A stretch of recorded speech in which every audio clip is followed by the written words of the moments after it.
Hello, my friends. My name is Gerdes, and I'm just a professor trying to help you understand context in the war in Ukraine.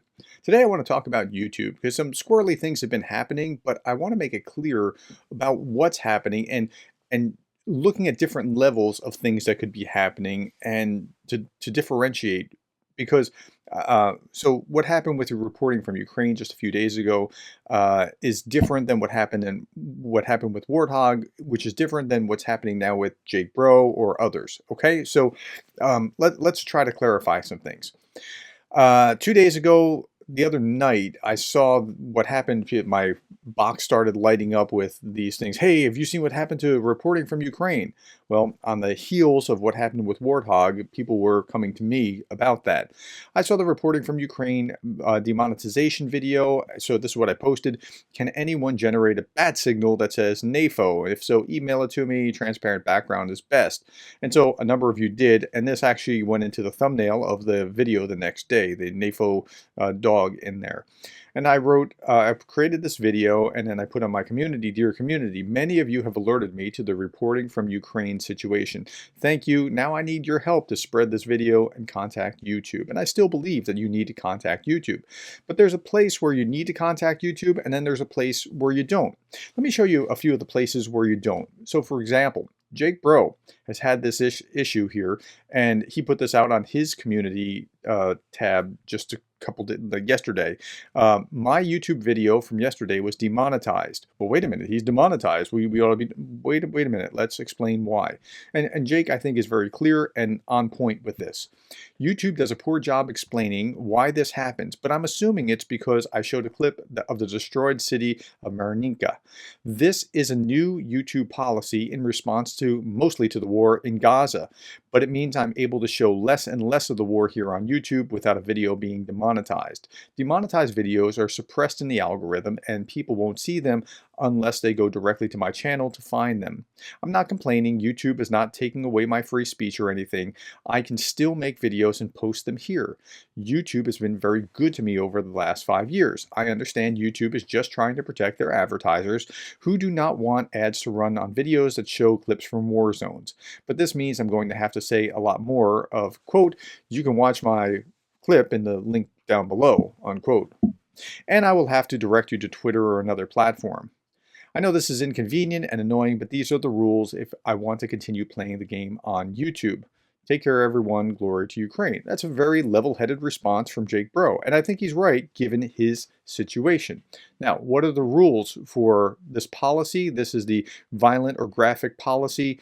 Violent or gory content intended to shock and disgust viewers or content encouraging others to commit acts of violence are not allowed on YouTube. If you believe anyone's in imminent danger, contact law enforcement immediately. Here's what this policy means for creators. They cannot post content that fits the descriptions noted below, inciting others to commit violent acts against individuals or a defined group of people. Okay, we're not doing that.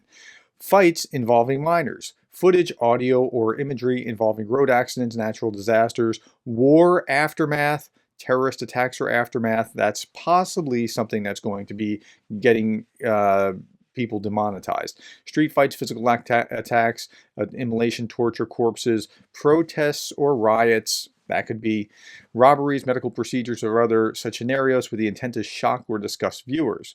Footage or imagery showing bodily fluids, blood or vomit. Footage of, now here's where it could be, footage of corpses with massive injuries such as severed limbs. Okay, we're probably not going to violate the animal abuse content. We're probably not going to violate the dramatized or fictional content, but you get the idea. What they don't want to see is this violence of even in war.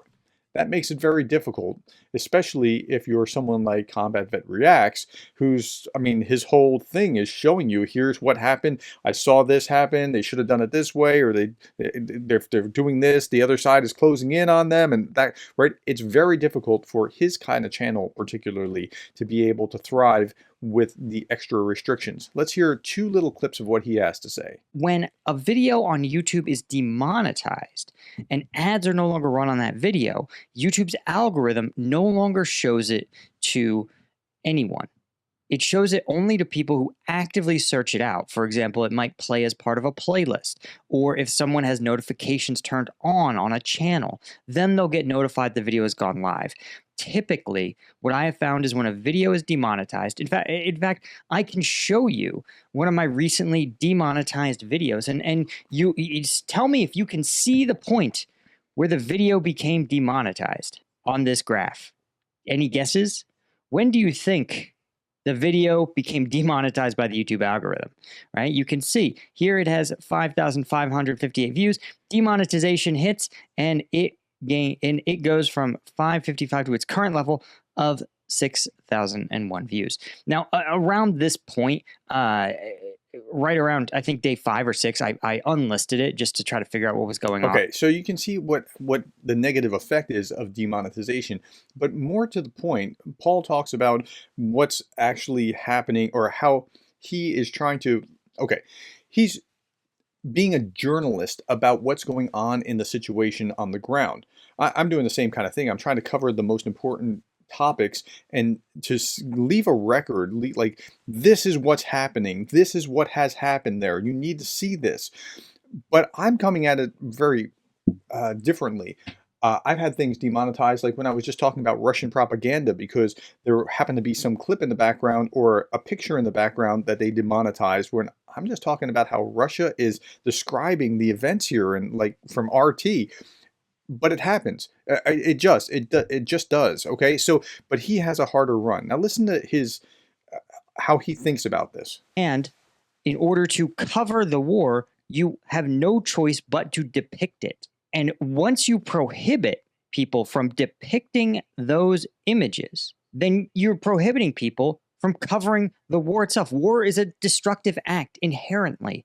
Mm-hmm. There is no non-destructive war. Non-destructive war is peace, or an annexation, maybe. The other problem, the deeper problem, is that when you don't have images to communicate what's happening, you have nothing left but words. And the problem with words is that they are debatable.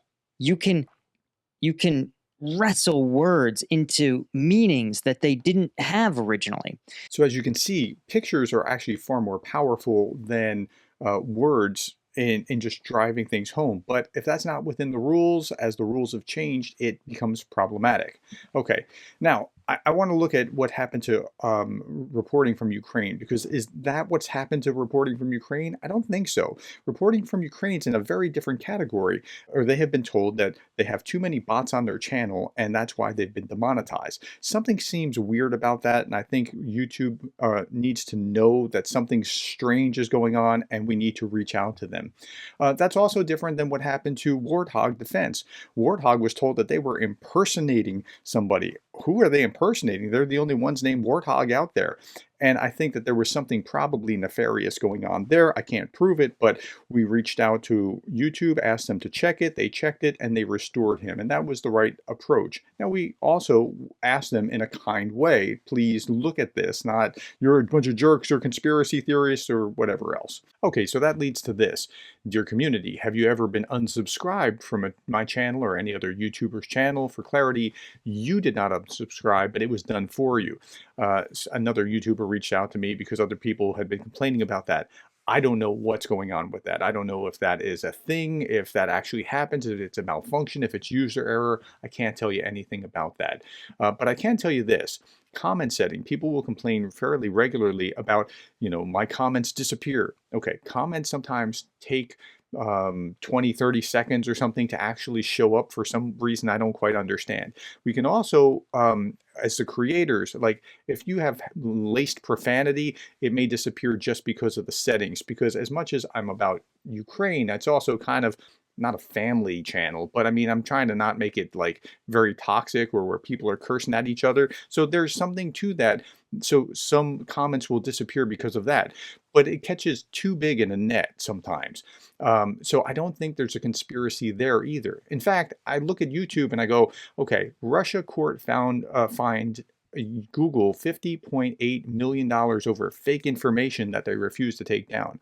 I don't think Google's being controlled by Russia, as some people are saying. As frustrating as it is to see what happened to Warthog and reporting from Ukraine, I think it's just the algorithms have caught them, and the algorithms may have been provoked by Russia with Warthog, or even maybe with reporting from Ukraine by the number of bots or something. I don't know.